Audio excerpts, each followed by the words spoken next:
one thing. I want everybody to look at me. I'm going to pass it to coin after I say one thing. That's a W. Let's eat one. Let's eat one. That's a W. How many people want to eat a W tonight? How many eat a W tonight?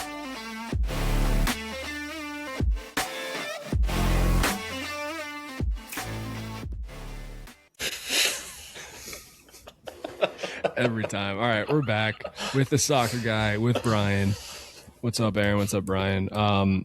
Brian obviously said something right before we're about to start. That's why we're all laughing. But how are we doing? We'll start with Brian. How are you doing, man? I'm doing good. It's been a while. It feels like it's probably been close to a month since we've done this. So excited to do it again. A couple weeks, but yeah, classic Brian. Aaron, how are we doing? Good. I don't think I've ever watched more soccer in my life. I know you two have never watched more soccer in your life. Definitely this is the most sports I've watched ever. Like, it's just always on. I mean, I watch a lot of football, obviously. I mean, we all watch a lot of football because it's just one day for the most part. And then I watch a lot of basketball, but it's usually like one game a night, if that. And now I'm watching like 3 soccer games a day. And it's been awesome.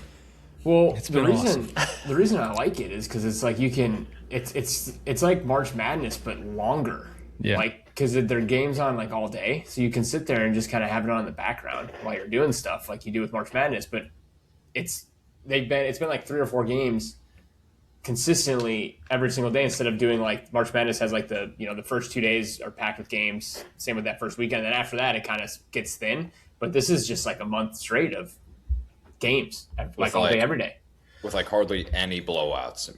Yes, in March Madness you get a ton of blowouts. Oh yeah, I mean we still had some, but like we've been talking about it in our group chat. This tournament has been unbelievable, insane. Yeah. I mean I'm hooked. I didn't think I was going to be, especially when we first started this. I was like, yeah, maybe watch a game or two, but I'll tell you what though, gambling 100% is the reason why. Yeah. I mean, well, and we've been killing it. Yeah, for the most part. I mean, a little volatile, but it's been more good than that. It's gotten harder as the field has dwindled a little bit. Yeah, for sure. It's harder to stack up the favorites when you get out of group play. Mm-hmm. Yeah, I mean, the U.S. losing last night really hurt the balance in my Hard Rock account, but Before we get into the U.S., I have a question for you, Mike. So we talked about our like top 5 favorite sporting events, like sometime recently. I had World Cup in my top 5. You did not. If you had to go back, would you add it now? Now that we're going through the World Cup right now. I mean, yeah, it's definitely in there. I'd probably it'd probably replace. I'm just trying to think what it would replace, because if we're in college football season, that was the first one that popped in my head. I'm like, would it bump the college football playoff out? And right now I was leaning towards yes, but I had to pump the brakes a little bit because it's recency bias. Yeah, you're in the midst of it. Yeah. So I don't know. It's tough. It's up there. I mean, do we have to rank them? It's like ranking your favorite foods. Like, just because it's not the best doesn't mean I don't want it today. Sure. I was just curious. We just had the conversation a couple months ago, so just now that it's here, I was just curious if it's changed your mind at all. Okay. It's blown. How about this? It's blown all the expectations out of the water. Okay. For me, at least. I mean, I know like this is the World Cup and everyone loves it. So, it's like you picking Argentina over Egypt today, even though that game was insane. It's not like a hot take that the World Cup is living up to expectations. But I do think that some of the things that they're doing in the games, like there's like a lot less flopping. There is flopping, but that's just part of the game, and I'm okay with that. But there's less rolling around. There's less time wasting. Whatever they're doing, they're really making it go a lot better and smoother than it has in the past. Am I right about that, Aaron? Yeah, I think also when I think about this World Cup is like I'm somebody that always likes an underdog story, and I like having some of these smaller countries show out and show what they can do. But also at the same time, I mean, I'm kind of talking out of both sides of my mouth, but having all the stars ball out in this tournament has been awesome. I mean, obviously cool. Messi, Mbappe, Haaland. I mean, you just go down the list. Vinny before they got knocked out, like. everybody was balling. So Yeah. it's cool when this comes Pulisic. around. Yeah. He Who had did you say? he had a good first half of the first game. Who did you just say? Yes. He said Pulisic.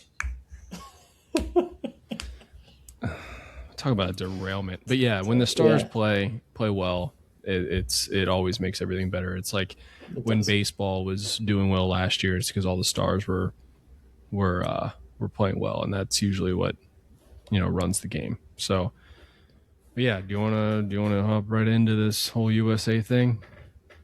Is this like my Brian Bengals rant? Yes. Please, Floor is So- yours. floor is Yeah. yours. So it's funny because on our first World Cup edition podcast, we kind of talked about expectations and what we thought this team can do. And I think for the first 3 and I guess 4 games, I think we all were like, hey, this team looks good. Like, we beat Paraguay, kind of smacked them around. And then Paraguay, who beat Brazil and Argentina in qualifying, by the way, they're one of the stingiest outs of the tournament. So it's like, we were rolling, and then we come up against Belgium, who actually didn't even start 3 of their legacy, well, 2 legacy and 1 current stud. I mean, it was a big decision. They sat De Bruyne and Lukaku, which they're both older and past their prime, and I don't think that was too shocking. Even though De Bruyne had been starting games, Lukaku's been coming off the bench the whole time, but they didn't start Doku, who's like $100 million man that starts for Man City, and Mike just lagged out here. I think he just like that. Yeah, I think we gotta wait. I don't know how this works because he does it, so I have no idea if we like what is happening. Like where I pick up. Yeah, in the middle. No idea. That sucks. He's got to fix his shit, man. He was huge, though. Like, when they came, I don't remember his name, but when they got on the field yesterday against the United States, massive human beings. Well, which one are you talking about? I think it's Lukaku, the one who plays for Napoli. Oh, yeah. Yeah, Yeah. Lukaku's ginormous. But Doku was the one that I was telling you, like, he's thick, too. He's the one that's, like, he's kind of short, built though. like a... He's short, but he's freaking, like, he's kind of like Debo Samuel build. Like, like thick. a running back. Yeah. Yeah, but he's, like, fast. Yes. Yeah. I cannot believe they sat him. When Lukaku came on the field, like, he towered over, like, he looked twice the size of everyone on the field. Yeah. Hey, man. This guy. We're still rolling, so keep going. Okay. I don't even know. We're gonna have to cut wherever that was because All right. So, hold on, let me mark it. All right, it won't work for me. God damn it, dude. All right, keep going. Where do I start? Just start with the Belgium thing. Okay. They didn't start Doku and Yeah. Yeah, it's kind And of where we then were. we come across Belgium, who hadn't looked great the whole tournament, and looked where old. the USA, where the USA was rolling, Belgium barely got by Senegal. Now Senegal's a good team, but to be down 2-0 that late in the game and then end up, we just saw it again with Messi, but maybe that's a little different when you have to go. But still, to look that bad for the 80 minutes against Senegal, and then for them to pull that out, I think a lot of Americans kind of were like, well, if we get that Belgium team that played for the first 80 minutes of that game, like we could possibly roll. I mean, I think when you look on paper, like talent wise and career legacy wise, obviously we're more of the up and comers. We're younger. Belgium had that golden age. I think we talked about last podcast. It's kind of aging out. This is like kind of their last hurrah to do something. They've kind of haven't really manifested to the aspirations and expectations of this Belgium quote golden generation, and then they just totally smacked us around. I mean, nobody had a good game. I mean, obviously we had the big goalkeeper error, and Tim Ream couldn't save the ball, and it is what it is. But Dest looked bad. Everybody looked bad. I mean, Yeah. I think I saw the stat. Pulisic in the first half turned the ball over, I think it was 11 times, 11 if times. not more. Yeah. Yeah. 11. Mhm. Yeah. And so it's just nobody think- had a good game. Do you think that game was more we were just terrible? Because I don't think Belgium looked that good. I think we made them look good. I mean, if you think about the first goal, it's a kind of a clearance up in the air in the 18. We have like 4 guys around it all looking up, and the Belgium guy's the one that runs in and and then it just puts it in. So it's like it was like a pop fly that everyone thought was someone else's. You know what it was volleyball when it just drops in front of them. And everybody's looking at each other. Like, hey, that's yours. Yeah. Such a bad feeling. And then we get the free kick again by Tillman, which, deflection or not, goes in the back of the net. I mean, Courtois is a world-class goalie, so you kind of need some of that when you're trying to score on Belgium.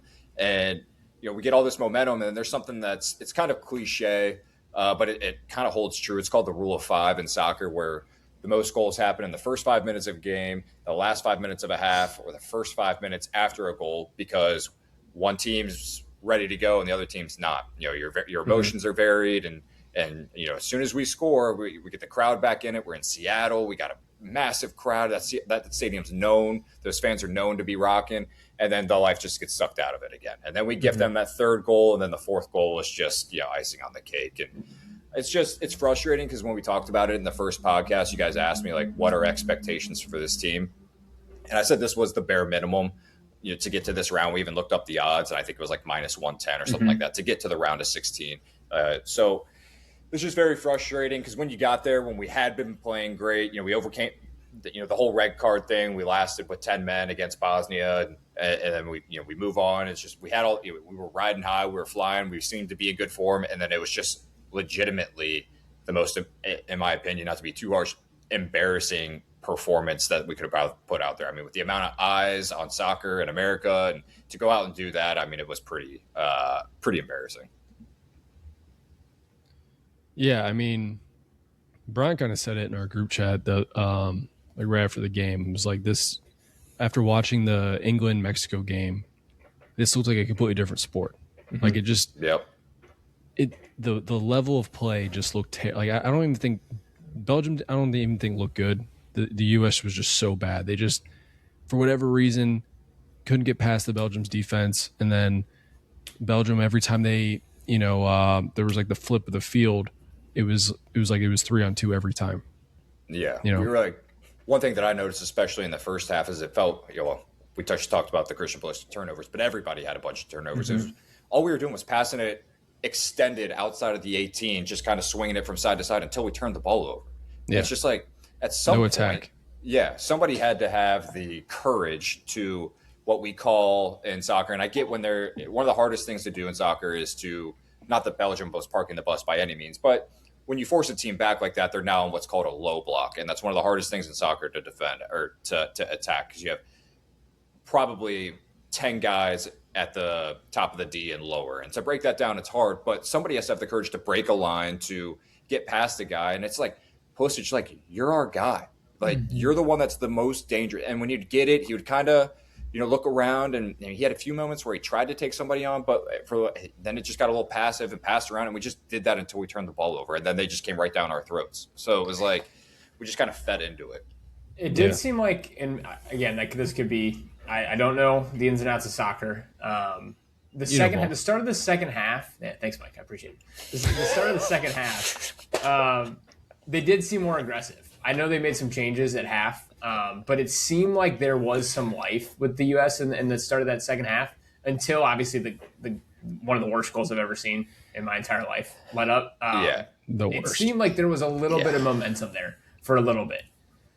Yeah, and I think that's natural. I think when your back's against the wall, you have no other choice, right? Before then, you're kind of like, oh, we still have time. I don't want to be the guy to turn it over, blah, blah, blah. So at that point, you just, when your back's against the wall, it's so funny when you watch soccer. It's like one team will be dominating. Then they score, and all of a sudden it flips. Whereas now that team, they're up, and they're like, hey, well, now we're up. We got to protect the lead. And the other team's like, well, now we got to go get one back. And it's so often that once you score, it then flips back your way. And not to get too into the weeds, but that's why, in my soccer history and our philosophy that we've done with teams that I've been on has been, for right or wrong, is we go get the second goal. And sure, is there a time to be a little more strategic and defensive? Sure, but that's what we've seen it happen so much at all levels of school of soccer that they say 2-0 is the most dangerous lead because one team gets comfortable and one team's once they get that goal they have all the momentum. But we were just like, go get a goal, go get another goal, and take the life from them. And so it feels like that's very different from today's professional. And I get it; it's the highest of the highest level. But if you think about, Mike even talked about how he heard that Arsenal plays what's the word you use? Unethical soccer, and it's because they'll get that goal and then they'll just do what I referred to as parking the bus or a low block, and they'll just be like, all right, well, we're just going to win this game 1-0. Yeah, and I mean, is that the most fun product to watch? No, but they get results, and it feels like when one team gets results, that kind of is like the next team's like, it's kind of like the NFL. You see, everybody was spread offense. So then what did the defense do? Linebackers with speed, and then now what? Now we're flipping back to the resurge of the running back, and so it's just kind of funny how it's like everybody sees somebody have success. Yeah, it's a trend. Yeah. Well, I mean, that happens in all sports. It happened in the NBA too, where like small ball was like the main thing. Now it's, we need a center. Like, how can we guard Wemby? Stuff like that. Yeah. But like back when the Warriors were doing their thing, it's like I bet you can't even name who the starting center was in 2016. So it's interesting. But yeah, the 2-0 lead, I mean, that happens in all sports, like especially hockey. Hockey's like, we see it all the time. Someone's up 3-1, all of a sudden it's 3-3. You're like, what the hell just happened? Yep. Yeah. So momentum, the momentum deniers they look pretty dumb when it comes to all that. Argentina in the game today, we'll talk about it later, but that's the same thing. They're down 2-0, and then all of a sudden you get a little bit of momentum. And I think we all, like, I'm watching it. I thought they were going to win in regulation after Messi scored that second goal. Like, that's the momentum. It's a real thing. So 100%. Do you think? So I was listening to a few podcasts today to prep a little bit for the whole soccer talk tonight, and what's the deal with Belgium not playing their guys? Like, I heard some people saying that they were kind of saving them for the next round. Yeah, that's Lukaku and De Bruyne, who are at the tail end of their career, both Napoli guys, but tail end of their careers, well decorated. Yeah, and they are. So De Bruyne was out for a large portion of the Napoli season because he took a pen, and I think it was his tore his quad, or had like a grade 3 strain or something like that. Lukaku barely played any minutes this whole past season. So. And now he's back and scoring goals, and he, at the international level, sometimes he catches some flack just because he's missed some big time goals. I think in the last World Cup cycle, he had like 3 or 4 sitters that he really could have saved Belgium in their elimination game, and they ended up getting knocked out, and he was just taking shit ever since then. And then De Bruyne is just older, but the big story to me was Doku being sat. I think Doku's electric. He starts for Man City. He's like $100 million man. And credit to the coach. They got the result. He clearly saw something that that he liked better for his squad, because we're not. It's kind of like in youth or high school soccer. The high school game is very different from the club game, and so same thing with here. The international game can be very different from the club game, and so.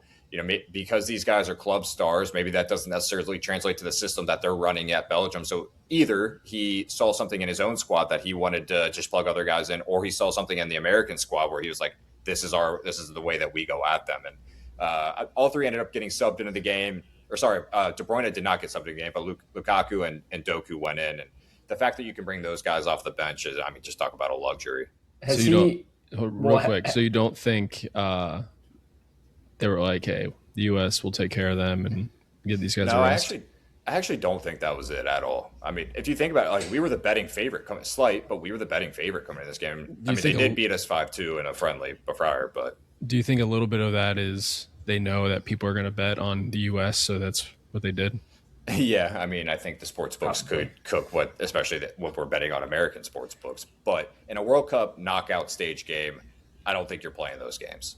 Got you.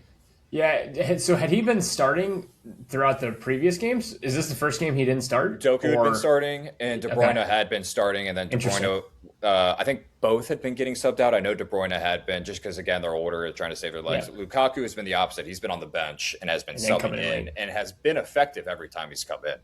Okay, interesting. Yeah, I am curious as to why that was. I mean, it worked. Like you said, it worked out for him, obviously. But, yeah, interesting. It kind of makes sense to Mike's point. His question in the first place is like, did they do that on purpose because they wanted to give him extra rest? Like, it is weird. It is strange.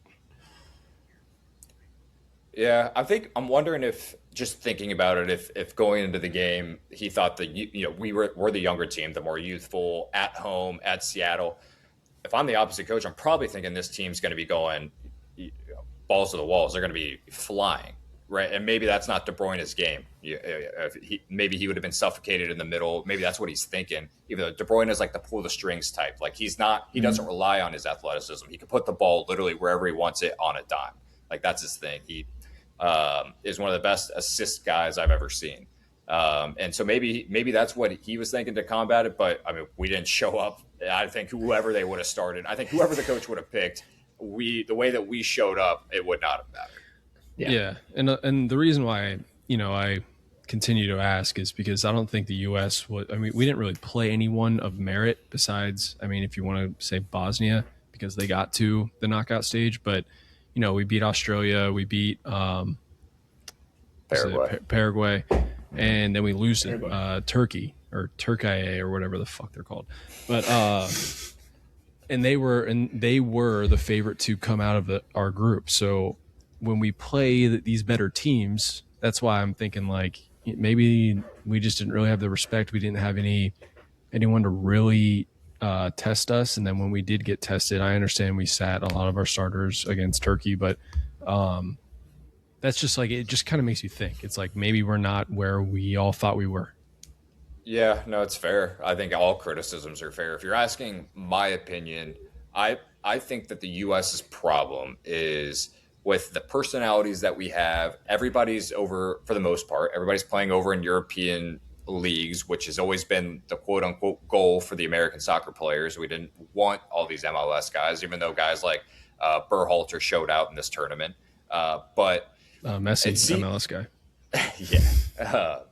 But to me, it just seems like we have an identity crisis. Like it feels like we always try to be a European team, and we're not that. And you guys have heard me say this. I kind of went on a rant, but it's like, to me, we're missing like that guy that is just gonna, like, my comparison that I always make is if you put even half of Clint Dempsey's dog in Christian Pulisic, like that he'd be a world class player. And some might argue that he is a world class player. I don't think he's quite part of that elite group. But we just don't have that guy. And I feel like we're trying to like fit in with the European teams. We want to be them, and we don't have our own style where it's like, I told you guys this. Mexico did not care at all that England was England. They didn't give a shit. They came into, they're coming into our Azteca on top of the mountain. This is where we play. We're going to play our somewhat crazy brand of style. And it worked for the most part. Mm-hmm. Now England got the result, but to Brian's point, that game was crazy. And guess what? That usually favors Mexico. The more that they can make that game crazy, it plays more into their hands, right? I mean, you saw the onslaught. Now the red card helped with that. But even before that red card, Mexico was going toe-to-toe with them and going at them and even had more momentum. So it's like we have that problem where I think we're still kind of scared by names. We're like, this guy plays here. This guy's, he starts for Man City. And we're still like, we have a couple guys that do that, but we don't have – I just feel like we don't have that dog in us right now that to be our own and be our own like style, right? Like to be American. It's okay. Like it almost feels like an American soccer player is almost a little ashamed to be an American soccer player. We have to play the European way. We have to play the pretty way. We can't do the, let's win on set pieces and defense because we want to show that we're as talented as everybody else. Well, talent doesn't win titles, right? Results do, right? And in a World Cup knockout style tournament, you have to get results. And it felt like we just were trying to be somebody that we weren't on, when we lost to Belgium. Yeah. And what kind of style do you think we should adopt? I think it always depends on the players that you have in each cycle. So you don't think like, hey, this is Team USA, we're gonna rough it up, we're gonna make it messy, we're gonna hit some people kind of style. You don't think that would work?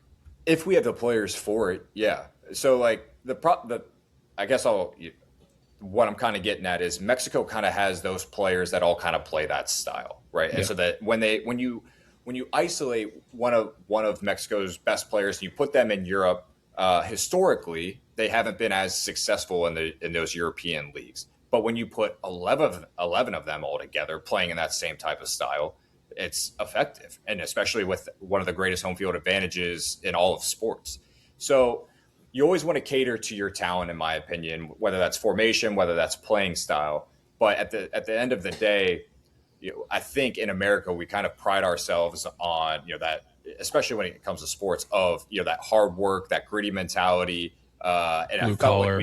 I feel like we've kind of lost that. Whereas the older American teams, they weren't as talented, but they would die on the field, right? So, right or wrong, like Bush just is like, he's like, oh, I can rest now. And people are like, dude, you've been resting the whole tournament. Like, what are we talking about? And it's just, I mean, I'm sure, you got injured. I'm sure it hurt and you go off, but it's just like, man, you'd have to pull me off that field with my dying breath to come out of a World Cup game. Yeah. Right? And it's just, I feel like when your best player does that, and, and he could be really injured. Maybe he has a grade 3 ankle sprain that you couldn't play through. But I don't know. It's just like you could even be injured and like he's calling to be off, right? And it's just like there's a way to go about it. Like if you give it everything you got, or you're vocally pleading with your teammates and trying to get them, hyped up and all that, or you just don't go sulk on the bench. Like, I don't know. We're just missing that dog right now. Real quick, Brian, then I'll let you go. A lot of that is like everyone looks at like all these American athletes like Jordan, Kobe, like that Mamba mentality, the killer mentality. Like Kobe, after he tears his Achilles, he literally walks to the free throw line, makes 2 free throws, and walks off. Like Jordan flu game. And a lot of the LeBron's, great. He's one of the best of all time, top 2. You can argue 1, don't care. But a lot of his criticism is like he doesn't have that mentality. And like when people think of American sports, they think of like, hey, we're going to knock you out. We're not going to stop until we win. But in soccer, it kind of feels like you're right. There's no identity. But go ahead, Brian. Yeah, so I was going to say, before I get to my other point, feeding off of that, it was almost like, who was the guy who came in late as a sub for Christian? Berhalter. Yeah. And his dad played previously. Was the previous head coach. Yeah, is that what it was? That's right. But even he had a great shot late in the game, and he at least tried to fire up the crowd. He was all fired up. I think you need that. Love and the announcers even said it. They were like, "This is what they need. This is what they need to do. They need to build. They need to get the crowd back into it. They need to get everyone back into it."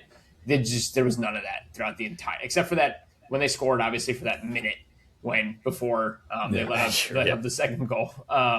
But yeah, I think you're right that's kind of my question with Christian is, what do you think the next steps are for him specifically? I mean, obviously he's getting roasted all over social media right now. Like he's getting absolutely destroyed. He's 27, I believe. So he's still young, right? In terms of youngish, in terms of soccer age. Like, what do you think what is next for him? Do you think he continues to be like the star on the U.S. team, or? I mean, until dethroned, I guess, but the problem with him is he's been injury riddled his whole career. He's been in and out. He's always battling something. He skipped I think it was the last Gold Cup and went on vacation, I think with his girlfriend at the time, because he quote wanted to get fresh legs and be ready to go for this summer. Like everything he said he was focusing on this summer, because we were already qualified for the World Cup because we're hosting it. The host nation always qualifies. And so he didn't play in the Gold Cup. And it's like, to some degree, it's like, I guess I get that. But like, you only have so many chances to play at the international level because club dominates the soccer calendar. You're beholden to your club for the majority of the year. And these windows of international play only come around so often, where you do need to play with your international teammates. You need to get that chemistry. You need to get reps together, just like any other team sport. And it's just, I don't know. It's frustrating. I sent this to you guys, but it was like it was a quote of Christian Pulisic's before the game, where he's like, or before the tournament, and he was like, somebody asked him like, do you approach this any differently? Your World Cup being on your home soil, what's that mean to you? And he basically gave this nonchalant answer where he was like, oh yeah, I've played in a lot of big games in my career and tournaments, and so it's just any other. Basically, it was like it's just any other tournament, or we're just approaching it as any other game. And it's like, hey, no, this is the World Cup on your home soil. Like, this is the biggest tournament of your life. You want to hear him say, like, of course we'll go that extra mile. We'll do anything it takes to win. But it's like, No, we're just approaching it as any other game. And to me, like that tells you all about his mentality. And as talented as he is, there's a reason that we don't give him the captain's band. Like if you think about that, we gave it to, I don't know how old he is, like 38. We gave it to old man Tim Ream. Yeah. It's like he's 38. Like our best player doesn't get the captain, and it doesn't always have to be that. But the fact that it's not even close to a conversation, like it's kind of concerning to me. So even in that that Switzerland game when they went into PKs, there was the announcers were like, "Oh, Switzerland doesn't know who's gonna like." Do you guys hear? Yeah. And then the captain just walked out. I'm like, hell He's yeah, like, I got it. Yeah, he went first. Exactly, and made it. Yeah, right down the middle. Just that's how Switzerland is. The Switzerland way. I will say Tillman is a stud, though. He was probably my favorite. I mean, obviously he scored the 2 free kicks, so like that is awesome. But he was my favorite player to watch on the team. I don't know. Yeah, and he plays high level club. He's in the Bundesliga. So it's just. Yeah, I don't know. It's very frustrating that. Yeah, I was gonna say, what is that name? What are you talking about? The German league. Oh, German league. Okay, of course. Yeah, of course. So I don't know where we go here with Pulisic because he's not going to get suddenly more or less injury prone at 31 next cycle. So I don't know. I mean, he'll still be talented. 31's not out of your prime, obviously, with today's day and age where everybody can play longer. But I don't know. When you're injury prone in your 20s, you're probably going to be injury prone in your late 30s. I mean, it's just so. Yeah. Or early 30s, but it just I don't know, it's frustrating. So I mean, we're a young team, so obviously outside of like Tim Ream, so we're gonna have a lot of familiar faces next cycle. A lot of these guys will be still in their prime, or now even more so in their prime. But to me, it's like almost every spot's up for grabs. So there's a lot to figure out. I have a question. So when we played that one, I guess the Gold Cup. And we had that one dude on our team, Diego Luna. Is he not on the team? Yeah, he was a controversial cut. And he's somebody for me that I actually wish he did make the team. There are a couple guys that made it that I thought he should have been over. And the most messed up thing was he was part of all of the World Cup promos and jersey reveals. And he was on like this Head and Shoulders commercial that kept playing. Yeah, I'm like, this guy's not even on the team. Yeah, and he's just a guy that you could throw in there where. It's funny because he probably doesn't. Yeah, exactly. He just makes shit happen. Maybe it's not always the prettiest, and maybe he doesn't even look the part, right? Like he just doesn't have that like prototypical like soccer build. And so, but you throw him in there and he makes plays, and he was one of our best players through some of the World Cup qualifying and other tournaments. So it's like, yeah, he was a controversial cut and one that I was sad to not see make the team. Sounds like someone who could have been useful in.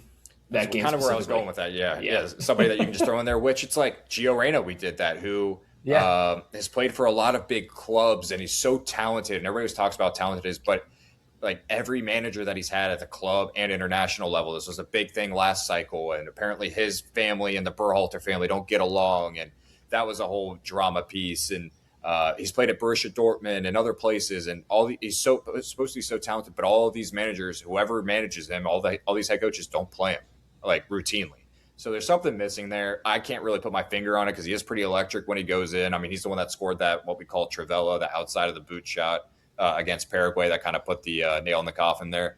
But yeah, it's just interesting. Like he goes in that game, and I know Dest had a rough game, but I felt like, again, we were just looking for spark plugs at that time, like somebody that could be on the outside on the wing that where Christian Pulisic is, to take somebody 1v1 and just get the ball into the box. A lot of the times, like that's a good thing to resort to when you're not clicking, you're not firing on all cylinders, which we clearly weren't. It's like, okay, just get the ball in the box, like get numbers into the box. Shit happens, shit goes wrong. There's deflections, there's handballs. That's just a way that you can kind of jumpstart your offense if it's just not firing on all cylinders. And I felt like Dest was one of those guys that on one of his better days where he's a little techie, like he's got some dangles and he can make a move, and he almost got around a guy in the 18 and. In the first half, but we bring Reyna in for him. Reyna's another guy that can create on his own, but he was a ghost in that second half. So I almost forgot he was out there, and it's just none of the moves that we made worked besides Berhalter, in my opinion. Yeah. So my last question, then we can move on because it's been almost 25 minutes there, Brian. I got one more question too, all the actually. So okay.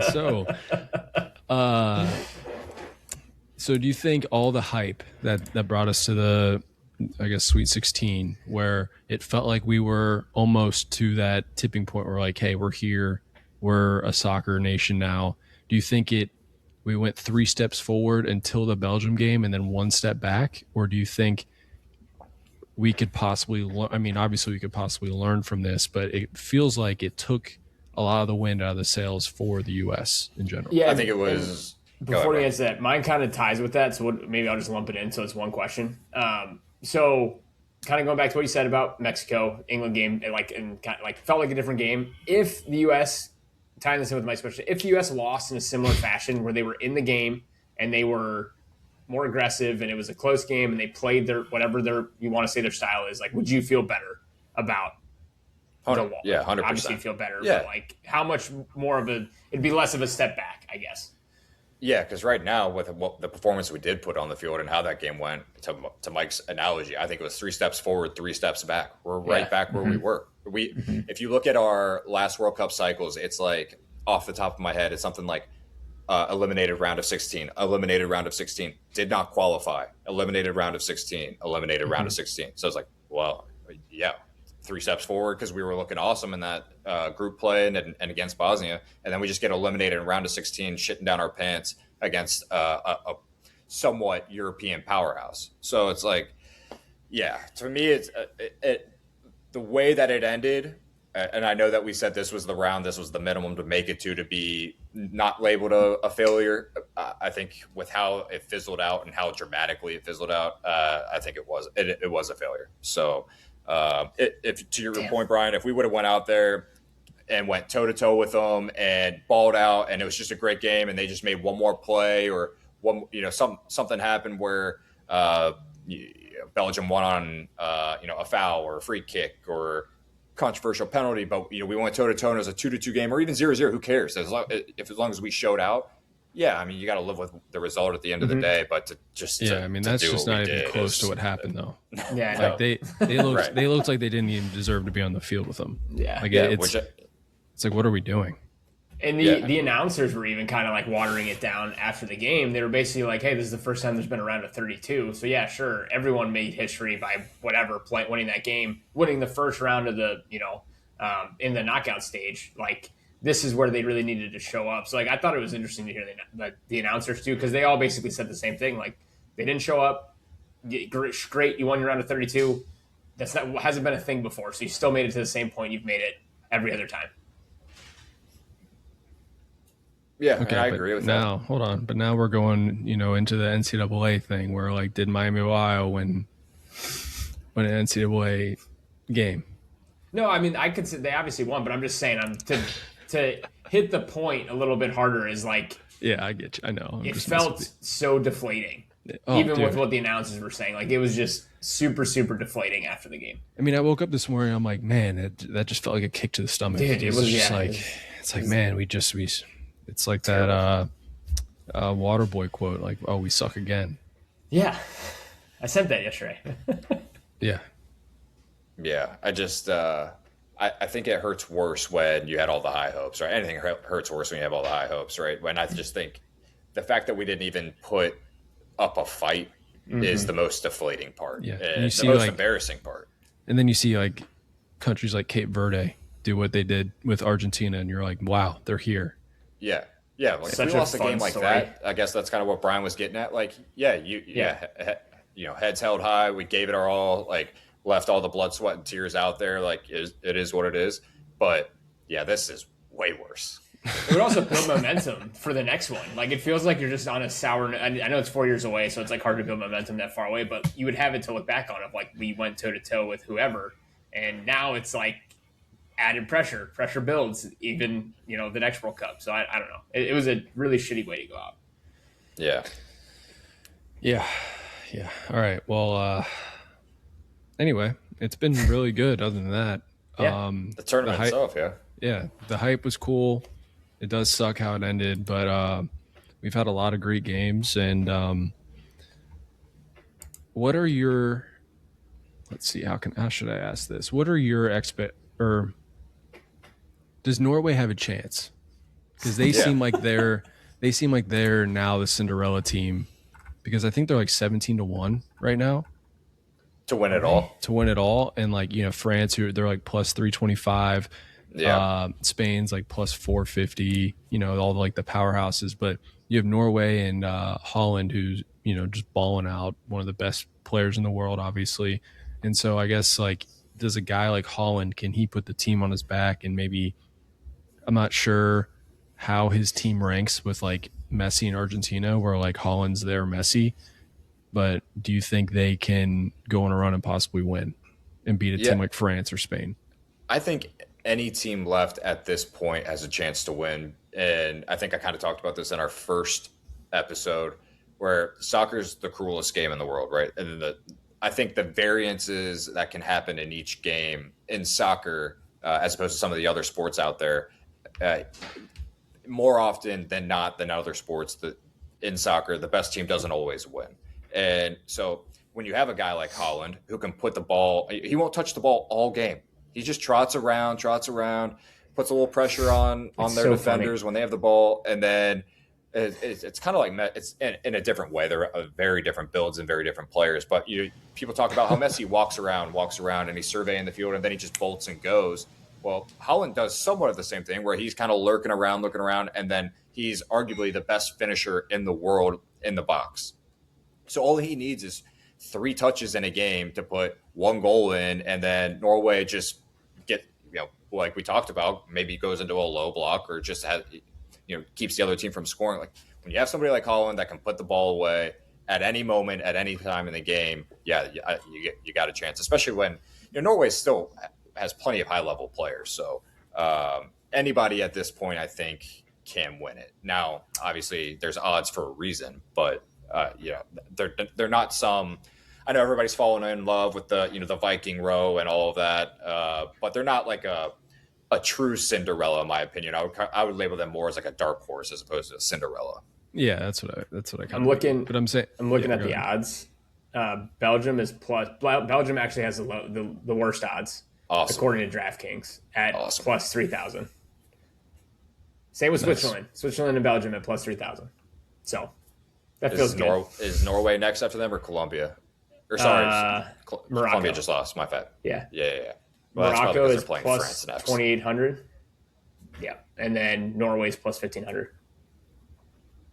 And then the 4 heavy favorites are like way up there. France is plus 180, Spain plus 370. Argentina plus 400, England plus 470. So they're all kind of besides France, they're all in a very similar bucket there. France being plus 170 is insane.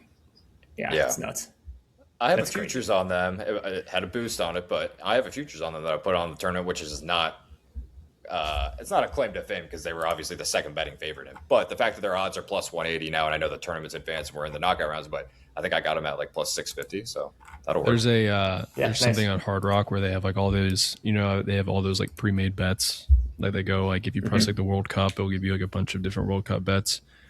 And there was one that's like plus like 7,000, and it was France to win the World Cup and the Dallas Cowboys to win the Super Bowl. I was like, what are we doing? Did they hide the Dallas Cowboys one? Like they had to scroll down? No, there's no scroll. I just read it. I'm like, why is this so hot? And then I'm like, Dallas Cowboys, what are we doing? Yeah, that's how they know people. They know the formula. Yeah, they know the formula. They have all these foreigners that come in. They're like, oh, the Dallas Cowboys, America's team, right? They're always being talked about, and it's just a way to trick you. Yeah. Also, just the Cowboys fans. Yeah, exactly. Yeah, that's true. It's our year. So it's like England. Brian's in. Yeah, I'm in. I would do it if it was France Bengals. Be plus 30,000. I put a bet on the Bengals by themselves already to win the Super Bowl. Of course, I would add France in for a little bit extra boost. You kidding me? Yeah, you made that February 8th. I did. I might see what those odds are right now. Let's check it out.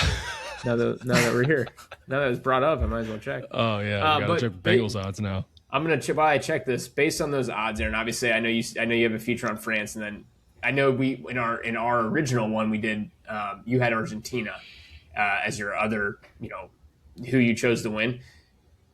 Where would you put your money? It's okay. Like if you want to say France, even though you have them, even though at plus 180, like based on the odds, where would you put your money if you had to? I'd probably this is probably like such a me answer. I'd probably split it. I don't know if that's That is such a you answer. skirting around your question here, but like Why don't so you hard ask not. me, Brian? Why don't you ask me? Yeah. I'll ask Mike Belgium. next. Yeah. Belgium's winning it all. That's the perfect.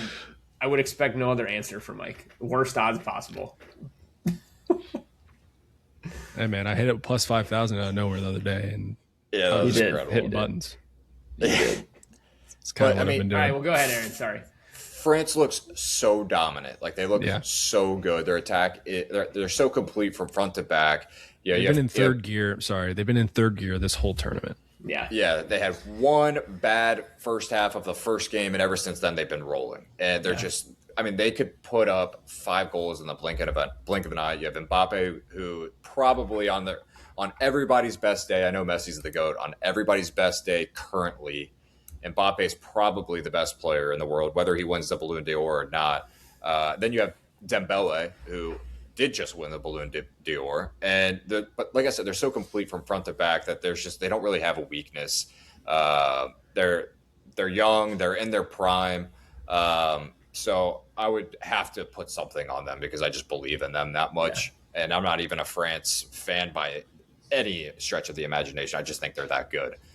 Spain was actually the betting favorite coming into this tournament, and in my opinion, they haven't looked that like they haven't hit that gear that Mike was talking about. Like France is hitting it, Spain is not. So I would probably stay away from France. I actually sprinkled a little future on them as well. I'll probably, if things keep progressing, I put a little bit on Spain as well. Oh, okay. I'll probably end up cashing that out because I'm just more convinced France is going to do it. So. But I think for the odds, I mean, Argentina, they're skating by the skin of their teeth. I don't know if I would do that just because they've had so many close calls. England has also kind of yet to get into their stride, but they're so talented. They have a somewhat favorable matchup against Norway. For the odds, England might not be a bad pick. It's interesting because they're both of them probably should have lost their last games. Like I think, kind of like you said earlier, I felt like Mexico outplayed England when they played, and then obviously Argentina put up 3 goals in 13 minutes today in order to advance. But yeah, I think against Egypt too. I think I'm cheering for Argentina the rest of the way. I don't know. I think they are the most fun to watch, and they're kind of an underdog, not really. And it's Messi's probably last. They're not World Cup. I know they're not underdog. By the odds, they're a mid dog. Look at Brian just trying not to pick chalk. That's who I think I'm cheering for. I'm just giving you guys who I'm cheering for. The rest of Messi's so likable. Yeah. I find myself rooting for them too. Do you guys find yourself like me personally with the Croatia thing, with the goal being called back today? Do you think a lot of this like rig talk, does that make you push back a little bit on them or what? I mean, FIFA's definitely known to be a little corrupt. It kind of gives me like Tom Brady Patriots, a little favoritism, Yankees, Lakers kind of vibe, Yeah, it's weird because if you watch that goal that got called back by Egypt, it was literally on the complete polar opposite end of the field. It was in the Argentina's attacking corner, and then there was a counterattack that led to the goal. So the announcers were a little irate and of saying like this VAR is abusing their power. I see both ways where it did happen, so far away from the goal, and then it led to a counter. But at the same time, that's also how Egypt got the ball, and in my opinion, that actually was a foul. So I see both ways, but I would kind of lean towards peeling that goal back. I think. Not even. A foul's to be a foul, and I get that, but I've seen a lot of no calls. Then I've seen a lot of absurd calls where I'm just like, I understand everywhere. They're terrible. I understand. Yeah, I understand. Like reffing is so tough, but at least in football and basketball, like you kind of get a general sense of like how the game's going to be called, where either everything's going to be called or they're going to let them play. Yeah. In this tournament, I'm like, I feel like I just saw something like that. And now that one's a yellow and that one's not called. Yeah, but also like, what's holding? What's pass interference? No, I get it. I get it. What's a foul in basketball? Like you can call foul on every play in the NFL. Everything's it's just yeah, or it's not, and it's just like, all right, I guess we're playing this through, So it just, but I mean, for me, like in this, I just feel like there's not as much consistency as in like in football, where it's either getting called or it's not. Yeah, and I do think part of that is because it's an international tournament, and that's a real thing. So, like when you're playing in the Premier League, right? The Premier League's overseeing that.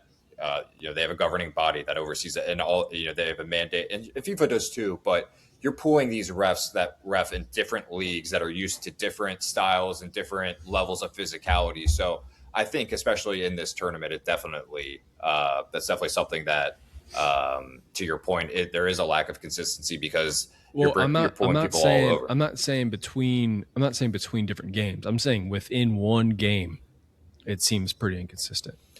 Yeah, well, then I would just say same thing with how many times are we like, how is that pass interference? How is that not pass interference? No, I get it. I get it. But as a casual fan, I'm trying to get the momentum of each game. I'm trying to understand why certain things are called or why things aren't called, and why I don't even know why something's a yellow and what's not.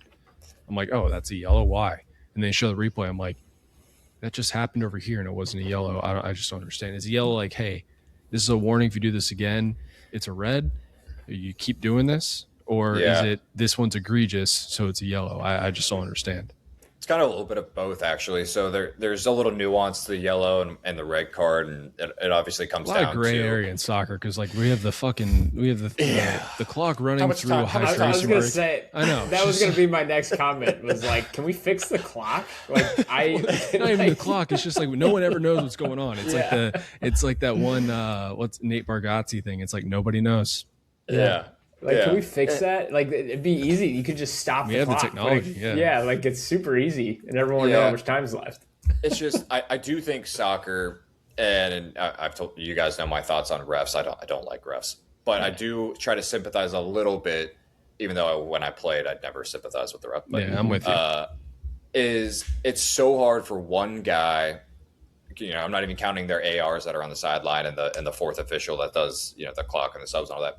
You have one centerpiece guy that's trying to control 22 dudes that are that are under the most pressure and scrutiny at the highest tournament in the world. And I do think it's a near impossible job, where it's like, that you kind of joke around with a ref. It's like, hey, that ref did a good job if you don't know who he is, right? But if you know who he is, it's like now he's part of the discussion. He's part of the game. And as a ref, you want to help the game along. You don't want to, in my opinion, you don't want to be you don't want to be an influence on the game. You just want want the players to decide it. Same thing with like basketball and football, right? You want the players to decide the game, not the ref.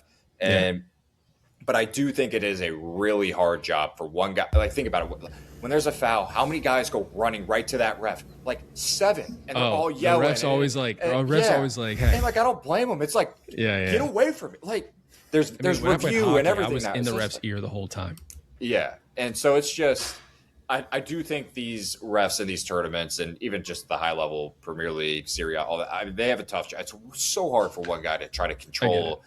You have to manage the emotion. Not only do you have to call the game, you have to try to manage the emotions of these 11 or 22 guys, right? It's hard. I get all that. But the clock guy, he's got one job. He presses the button one time in the beginning, and then it just never stops. It just never ends.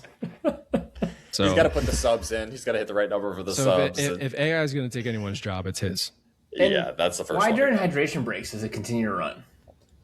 The clock just always runs. It never stops. They have one button. It's start. There's no stop. It's just start. It's just play, no pause. We shouldn't even have hydration breaks. We shouldn't have hydration breaks. We've definitely Americanized the game. And you remember VCRs, Brian? Yes, I love VCRs. Remember when you couldn't rewind it? You had to buy a separate rewinder. Yep. Mm-hmm. Maybe they haven't bought this. They haven't bought the pause button. They haven't bought a stop button. Yeah. It's possible. Do you think that'll ever change? No, probably not. There's been random leagues that have tested stopping the clock, like when it goes out for a throw in, goal kick, all that. But I just think it's too ingrained in the game. It's just, it's funny because at the high school level they do that, but at the professional level, Interesting. So those guys get paid more. Yeah, paid more to manage the clock. Yeah. Soccer purists, would they die on this, that it needs to be a running clock? Yeah, I just think it's a total. I think it's almost like a cultural thing. Like to them, it's so normal, and to us, it's so bizarre. I mean, or to you guys, to me, it's not. Yeah, it is bizarre. I mean, you're 4 minutes over the stoppage time, and you're still playing. Like, what are we doing? Now, I will say, like, it could easily just be like, because then in stoppage time they'll give more stoppage time. For the stoppage time, right? There's more stoppage time. So for it's the like just add like a plus next to it or something. If there's an injury in stoppage time, it's like, okay, how much time are we adding on? Put it on the screen. Yes, exactly. Put extra 2 minutes in the stoppage time. Then within that stoppage time, hey, we're going to add another 30 seconds. And within that 30 seconds, we're going to add another 10. Yeah, it's just never ending. Just stop the fucking clock. We're trying to Americanize the sport, but I mean, every sport goes through like their evolutions, and how did that one not get, like, hey guys, we had the technology probably in 1950, probably earlier than that. Probably earlier than that. Yeah, if you could pause a movie, you can pause a clock. What are we doing?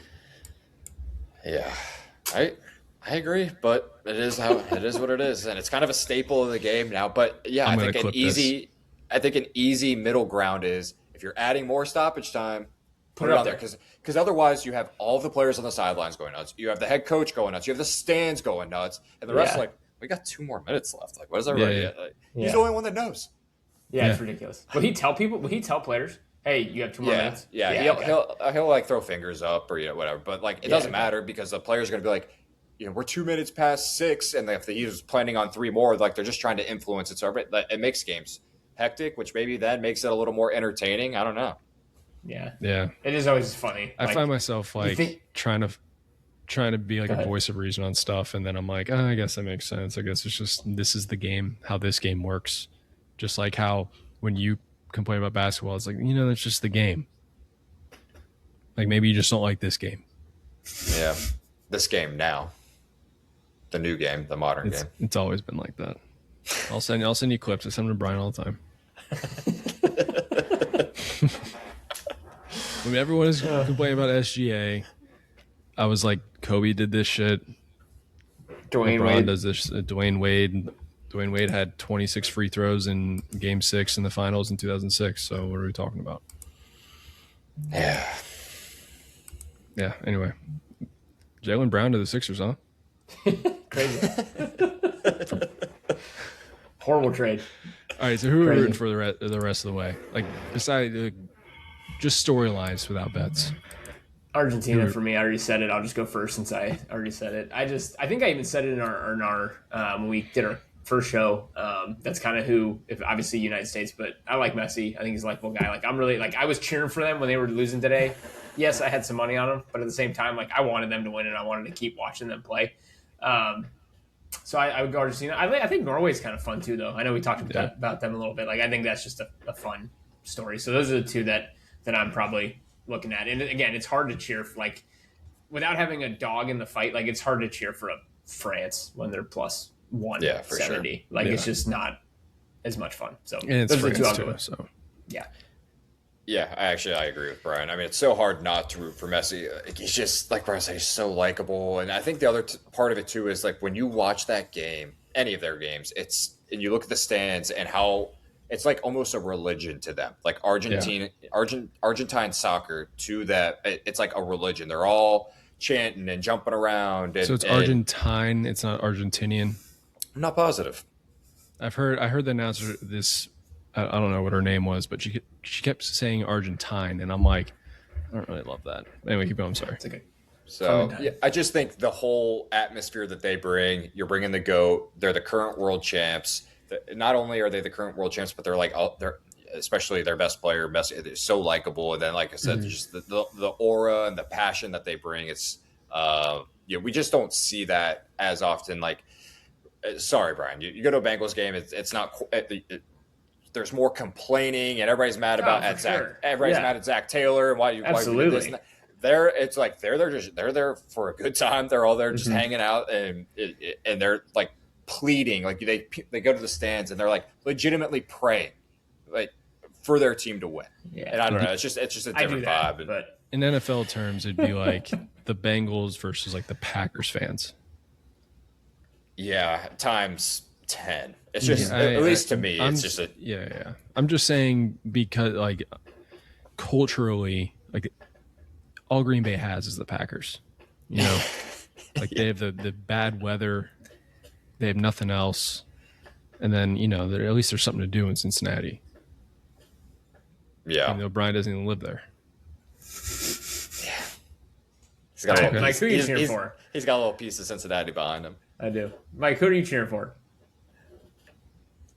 Probably Norway. Norway. Honestly, anyone but England. Okay. Just Sure. not a big England guy. Yeah, it'd be fun to see Spain get rolling. Like, what's cool is I got the bracket right here. Is if we did get like a France Spain, and that's probably that'd be another reason cool. I got to cash one of those bets out. Probably be in Spain. Yeah. That would be a really cool semifinal. I think everybody wants to see Argentina over Switzerland, and then whether you get England or you get Norway, you get the dark horse that could then go to the final, which would be somewhat reminiscent of 2 cycles ago when Croatia made it. I would kind of put Norway in that same group. I think I saw a stat back then, if I remember correctly, it was like Croatia made it to the World Cup final, and their population was like similar to like the city of Detroit or something like that.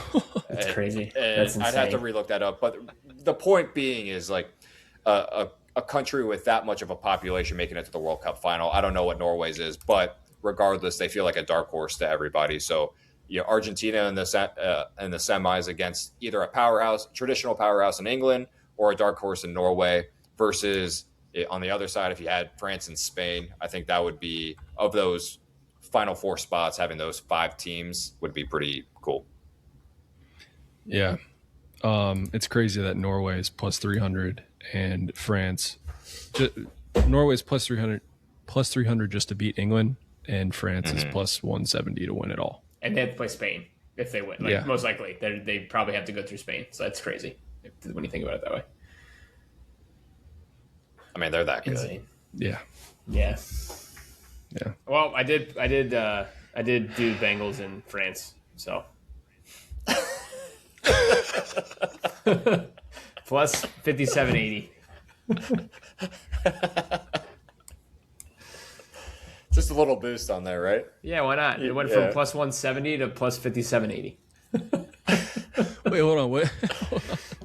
So what were the Bengals odds before I don't even know. without France Let me to win the check. Super Bowl? Let me check. I know France's were plus 170, so Yeah, well, we know that. quite but the difference. to get Bengals both, are. I sum it up. like plus 3,000? No, it's gotta be better No, than that. probably, no, it's 1,700? 1,700. They are plus 2,000. Oh wow, that's a big boost. You should do it. Just think about it for the It'd be Eagles. hilarious if Spain beats France. It'd be And then so the funny. Bengals I'm win the rooting for Super Bowl. Spain. And then the Bengals. I wonder what the Rams would be. Oh, Actually, Rams. the Rams seem like That's one not of a those bad one to do teams either. that are like, it's like, oh, this is a dream team, and then it's And then just they're going to gonna- kind of crumble. Yeah, Yeah, you I could just see have that. PTSD from the Philly Dream Team. It was a great team. Plus Asante 7. Samuel, They won the Michael offseason. Vick, Vince they won Young as a 4 games? backup. Oh no, they won the division and lost, and then Michael Vick got hurt. Then Vince Young came in and he stunk. Oh yeah, maybe it was. But they were around 500 though, weren't they? I'm pretty sure they won their division. No, Eagles. Let's they see. had a lot of injuries or something. I don't know, something dumb. 8-8. Brian, I almost said it. I'll say it Yeah. after. But you have anything else to say, Brian? What are the big Bengals moves here? Last thing I'm going to say is you called me out for saying it's been a month. Our last podcast was June 10th, so it's about a month. So it's the last thing I'm going to say. Oh, I love that. I love that. Good for you, dude. I deserve that. And the Eagles did go 8-8. And guess what? Yeah. Did you look up when our last podcast was, or did you know? I knew from Aaron sending a screenshot, I think, at some point. Okay. I saw it today. Like, I saw it today. It came across my screen today. Okay. Well, I was going to wait till after the show, and I think I want to say it publicly, but Brian has a little bit of autism because he knows all this.